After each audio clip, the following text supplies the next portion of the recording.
Welcome to Byte-Sized Tech, where we blend casual conversations with insightful discussions on the latest in technology and gadgets. And wow, have we got a lot to talk about today. Apple's awe-dropping event certainly lived up to its name, huh? September 9th, 2025. Definitely dropped a lot on us. It really did. The sheer volume of announcements was something else, shaping the tech landscape for sure. Exactly. And it's not just Apple, though. They took up a lot of oxygen. There's some fascinating stuff happening with AI, other mobile developments, even digital security. Things that, impact all of us. For sure. It's a busy time. So our plan today is to break down the most interesting bits, the stuff you'll really want to know about. Make it fun, accessible, figure out how all this new tech might actually affect your life. Sounds good. Where should we start? Apple. Let's do it. Kicking off with maybe the biggest design statement, the new iPhone Air. Apple's thinnest phone ever, 5.6 millimeters. That's incredibly thin. It really is. And made with 80% recycled titanium, which is a nice touch for sustainability too. But thin often means trade-offs, right? Is it still powerful? That's the surprising part. Yeah. Apple seems to have packed more power in. It's got the new A19 Pro chipset. They're literally claiming MacBook levels of compute. MacBook levels in that thin a phone. What does that even mean in practice? Well, think about demanding tasks. Pro video editing, maybe complex 3D stuff, perhaps even running, proper desktop apps eventually. Yeah. It really starts to blur that line between phone and computer. Okay, that's impressive. And the modem, C1X. Yep, C1X. Supposedly twice as fast as the C1, but also more power efficient. So faster downloads, smoother streaming, better connection in crowded spots, but without killing the battery. That efficiency is key for a thin device. Right, battery life is always a big question. We'll get back to that. What about the camera? Just one on the back, a 48MP Fusion camera. Yeah, one main 48-megapixel sensor. The Fusion part is clever software stuff. It uses computational photography to approximate a 2x telephoto zoom. Approximate. So how does that actually stack up against a real optical zoom lens if you care about photo quality? It's good. Surprisingly good for versatility from one lens. It basically crops the 48MP sensor down to 12MP for that 2x view. But look, a dedicated optical telephoto lens will still generally give you, more native detail at that longer range. It's physics. Makes sense. And the front camera, center stage, dual capture. Right. Center stage keeps you framed nicely in video calls. And dual capture means you can record video from the front and back cameras at the same time. Pretty cool for vloggers or content creators. Okay. And a big change globally. eSIM only. No physical SIM slot at all. What's the practical impact for users, especially travelers? Well, it definitely saves space inside the phone, helping make it so thin. For you, the user, it can actually make switching carriers easier. No fiddling with tiny cards. And for international travel, you can often just add a local eSIM plan digitally. It should be simpler, mostly. Assuming carriers are all on board smoothly, yeah. And battery. They're saying all day. That's the claim, all-day battery life. Plus, they mentioned new MagSafe accessories to help extend it.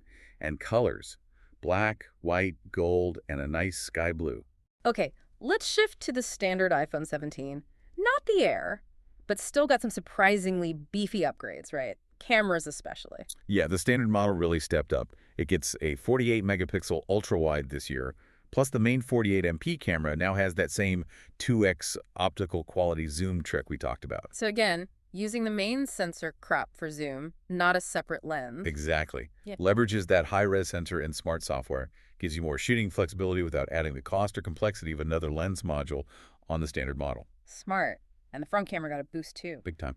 It's also a center stage camera, wider field of view, and get this, a square sensor. A square sensor. Why? So you can take landscape selfies without actually turning the phone sideways, just hold it normally. It's a neat usability touch. Plus, it does ultra-stabilized 4K HDR video. Your front-facing videos will look much better. Nice. And under the hood, A19 chip, not Pro. Just the A19, yeah. Still a powerful chip, good upgrade, and durability. The ceramic shield is apparently 3 times more scratch resistant. Always welcome. And promotion display. On the standard. Yes. Promotion finally comes to the standard iPhone 17. That means smoother scrolling, more responsive feel, especially in games. Big upgrade. And faster charging too. 8 hours of video playback from just a 10-minute charge. Okay, the standard 17 sounds pretty compelling this year. Colors are black, white, steel gray, green, purple, and light blue. Now the pros, iPhone 17 Pro and Pro Max. There's a twist here, right? They're not titanium like the Air. Correct. The Pro models actually shift to an aluminum frame this year, with a unibody design and ceramic shield on the back. It's a clear differentiator from the Air, maybe for weight, maybe thermals, maybe just Different priorities for the Pro line. Interesting. And performance, still A19 Pro. A19 Pro, yes. And they specifically mentioned a new vapor chamber for cooling. That's crucial for handling the heat when really pushing the phone with games or video editing for long periods. Better sustained performance. Makes sense. And the big draw for the Pro models is often the zoom. What have they done there? They've advanced the telephoto system. It now offers both a 4x optical zoom, great for portraits, nature shots, and an 8x optical zoom. That 8x is pretty serious, allowing for really compressed perspectives or getting close to distant subjects. 4x and 8x optical. Wow. And battery life on the Pro Max? Expected to be the longest ever in an iPhone. So if battery is your absolute top priority, the Pro Max is likely the one. Got it. Colors for the Pros are silver, blue, and orange. No black. Yep. Silver, blue, orange, no black option for the Pro series this year. Seems like they're going for a more distinct, maybe vibrant look for the top end. And of course, all these iPhone 17s run Apple Intelligence and iOS 26, plus new cases tech woven with a strap. Yeah, new sustainable tech woven cases seem durable. And there's an option for a magnetic crossbody strap, which could be handy. Okay, moving beyond iPhones, Apple Watch got updates too. Series 11, Ultra 3, SE 3. Tim Cook said they want to make it even more essential. What's the big news there, health-wise? Health is definitely the focus. The big one is blood pressure monitoring. Coming to the Series 11 and Ultra 3, it uses the optical heart sensor to look for patterns suggesting hypertension. Blood pressure from the wrist. Is that approved? They're awaiting FDA clearance. So, not quite there yet, but it's a major step if it gets cleared. Makes the watch a much more serious health tool. And all 3 new models, including the SE3, get a new sleep score feature for better sleep tracking. Okay, practical stuff. Series 11 display. 2 times more scratch resistant. Good news there. Plus, power-efficient 5G, and battery life is up to 24 hours now from 18 previously. That's a welcome bump for daily usability. Definitely needed. Now, AirPods Pro 3, you said these are more than just audio. Oh yeah, audio's improved, better spatial audio, wider soundstage, ANC noise cancellation that's supposedly twice as good, partly thanks to new foam ear tips for a better seal. Twice as good ANC is a bold claim, but the non-audio stuff. This is the big one. They have heart rate monitoring built in and integrated fitness tracking capabilities. Wait, heart rate in earbuds. Is that meant to replace the watch for workouts? It could. For some people, if you just want basic heart rate during a run or workout and don't want to watch, yeah, these could be an alternative. But the watch still has way more sensors, ECG, blood oxygen, the new blood pressure monitoring. It's more comprehensive. Think of the AirPods as a convenient option, maybe a complement. Okay, interesting strategy. And the live translation feature, how does that work? It uses Apple Intelligence. So imagine you're talking to someone speaking another language.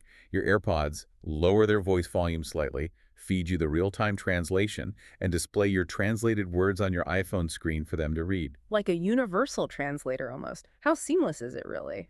Pretty seamless for, say, ordering coffee or quick exchanges. For really deep conversations, you might still want a dedicated app or person, but for travel basics, it sounds incredibly useful. And battery life is better too. Significantly better, up to 8 hours playback from 6 before. Even 10 hours if you use the hearing aid accessibility feature. Plus, IP57 sweat and water resistance, better than before, and a new design with 5 tip sizes for a better fit, all still at $249. Quite a package. Okay, tying it all together is iOS 26, new look liquid glass. Yeah, new design language, general interface refresh. Looks quite different. And feature-wise, anything stand out, especially for music or communication? For Apple Music, there's an auto mix feature for smoother song transitions. Yeah. Though, how well that works might depend on the genre. But the really cool thing, especially if you're into, like, K-pop or learning languages, is lyric translation and pronunciation guides, right in Apple Music. Great for understanding and singing along to songs not in your native language. That is cool. Any other handy bits? Better organization, pinning playlists or albums, creating playlist folders right on the phone, animated lock screen artwork, new home screen widgets for music, live radio, plus expanded visual intelligence for identifying things, better general translation tools, call screening, lots of little refinements. But here's the catch. We mentioned the AI stuff, Apple Intelligence. It needs a newer iPhone, right? That's the key thing. iOS 26 itself runs on iPhones back to the 11 series, but the Apple Intelligence features only on iPhone 15, 16, and the new 17s. So if you have an iPhone 14 or older, you get the new look, but not the fancy AI smarts. Feels like a push to upgrade. It definitely feels like that, yeah. Those AI features rely heavily on the newer neural engines in the chips, so it creates a pretty clear reason for people with older phones to consider upgrading if they want the latest AI capabilities. It's smart business, I suppose. Right. But this powerful AI isn't launching without controversy. There's already a lawsuit. Yeah, significant one. Two authors are suing Apple, claiming Apple Intelligence was trained on their books, allegedly sourced from shadow libraries, basically, pirated ebook collections like Books 3 without permission or payment. Oof. That's a huge issue for AI training data across the board, isn't it? Where does the data come from? Exactly. That highlights that core tension between needing massive data sets to train AI and respecting creators' intellectual property rights. It's not just Apple facing this. And there was also a protest at the Apple event itself about child safety. Yes, child safety advocates were there protesting Apple's handling of child sexual abuse material, CSAM, on iCloud. They're criticizing Apple for pausing plans back in 2021 for a tool that would scan iCloud photos for known CSAM, a decision Apple made citing privacy concerns. That's such a tough balance. Privacy versus protecting children online. No easy answers there. None at all. Yeah. And then you've got Elon Musk also suing Apple and OpenAI over their partnership, calling it anti-competitive. So yeah, these updates aren't just specs and features. They plug right into really important debates about AI ethics, privacy, safety, things we all need to think about. Definitely. Okay, let's switch gears. Away from Apple's world, let's talk Google and Android. The Pixel 10 Pro and Pro XL are out. Sounds like more refinement than revolution this time. That seems to be the consensus, running Android 16, and the big promise is 7 years of software and security updates. That's a really strong commitment for longevity. 7 years is huge for Android. And the camera, Pixel cameras are always interesting. Still a powerhouse. 50 MP main, 5x telephoto lens, Yeah. and then there's the 100x AI-assisted super res zoom. Okay, 100x zoom. We have to talk about this. If AI is essentially filling in the blanks or recreating details at that level, is it still really a photo? Or more like AI art based on a photo? That's the philosophical question, isn't it? Google seems aware of this. They've explicitly said they won't apply this heavy AI processing to faces, likely to avoid creating unrealistic or misrepresented images of people. That's probably wise. But for landscapes or objects? It pushes the boundary. You, the user, need to kind of understand what you're getting in an incredibly zoomed-in view, but one heavily assisted and interpreted by AI. They also added a camera coach feature to help people learn how to use these tools effectively. Interesting. What about other AI tools on the Pixel? Pixel Studio gets an upgrade, higher quality image generation, new styles like claymation or ukiyo-e woodblock prints. Looks fun. And the phone itself? Design, waterproofing? Pretty slick design, IP68 rated, so good water and dust resistance. Yeah. And it now supports QI 2.2 magnetic wireless charging accessories. Google's calling their version Pixel Snap. So getting that magnetic alignment convenience seen elsewhere. Battery seems decent for everyday use. Charging is 30W wired for the Pro, 45W for the Pro XL, to get you about 70% in half an hour, and 25W wireless via that Q2.2 standard. Okay. Let's talk Google's wider AI services. Gemini, their main AI chatbot, the free tier has limits now. Yep, they've clarified the free limits. It's capped at 5 prompts per day, 5 beep research reports, and 100 AI-generated images daily. Only 5 prompts. That's not much. How can people make the most of the free tier? You have to be strategic. Use techniques like prompt layering, breaking down a complex request into smaller, sequential prompts instead of one giant one. And maybe use it alongside other free chatbots to spread the load. Each step in layering counts as one prompt, so you use them up quickly if you're not careful. Good tip. What about Notebook LM? That sounds useful for students or researchers. It really is. Its key feature is that it only uses the source documents you upload. It won't just pull info from the web, so its answers are grounded in your material, which is great for accuracy in research or study. No AI hallucinations based on random web data. Exactly. And they've added new features, like making flashcards or quizzes from your notes, different report styles like study guides, even blog posts, plus a partnership with OpenStax for public academic notebooks. Very useful tool. And quickly, Grok, turning sketches into images. Yeah, Grok lets you draw a rough sketch, and the AI turns it into a finished image. For some people, that might be more intuitive than trying to describe a visual idea purely with text prompts. It even has drawing tools built in. Now, Google made headlines with a court filing saying the open web is in rapid decline. Sounds dramatic. What was that actually about? Right, context is key here. They later clarified they were specifically talking about the market for open web display advertising, not the entire internet suddenly crumbling. Ah, okay. But it does tie into the worry about AI search, right? That Google's AI answers might mean fewer clicks through to actual websites? It does. That's the ongoing debate. If Google's AI can summarize information directly on the results page using content scraped from publishers, what's the incentive for users to click the original link? It potentially disrupts the model that supports many websites, especially news publishers. It's a huge shift. Yeah, fundamental change potentially. And Google VO3 doing vertical video, chasing TikTok. Seems like it. Adapting their AI video generation tools for the format that dominates mobile social media. Makes sense. It's clear these AI tools are changing everything how we learn, create, find info. Understanding them, the limits, the ethics, it's crucial. Absolutely. Okay, broadening out beyond Apple and Google, what else is happening? Audio tech, nothing earbuds. Yeah, nothing has their three earbuds coming very soon, September 18th. They build a reputation for good design and solid active noise cancellation, so people are definitely curious to see what Ear 3 brings. And something for the home, a digital photo frame. The Lexar Pexar. It's an 11-inch digital frame, high resolution 2000 by 1200. The neat thing is it's cloud-free. Uses 32 gigs of internal storage or an SD card. Easy setup, can hang it or stand it up. Cloud-free is nice for privacy. Any downsides? The main note was it can sometimes auto-crop photos oddly if they aren't standard aspect ratios. So something to be aware of when loading your pictures. Gotcha. Okay, let's talk security. This sounds important. Atomic macOS Stealer, what is this? It's nasty malware specifically targeting Mac users. It spreads mainly through cracked or pirated software downloads, but also sometimes through fake SHA-TC DASM prompts on sketchy websites. And what does it steal? Sensitive stuff. Password stored in your browser, system keychain data, cryptocurrency wallet files, browser cookies, credit card info. Basically, a lot of valuable personal data. Okay, that's scary. What are the absolute must-dos for Mac users to protect themselves? Number 1, stick to the official Apple App Store or the developer's actual website for downloads. Be super careful checking URLs for typos. That's a common trick. Don't download apps from ads you see online. And seriously, never install pirated software. It's just asking for trouble. So avoid the dodgy download sites completely. Absolutely. And consider using a reputable third-party antivirus or anti-malware tool on your Mac. It provides an extra layer of protection. Good advice. And related to security and access, that huge VPN spike in Nepal. Yeah, an 8,000% jump in VPN use after the government banned TikTok and other social media.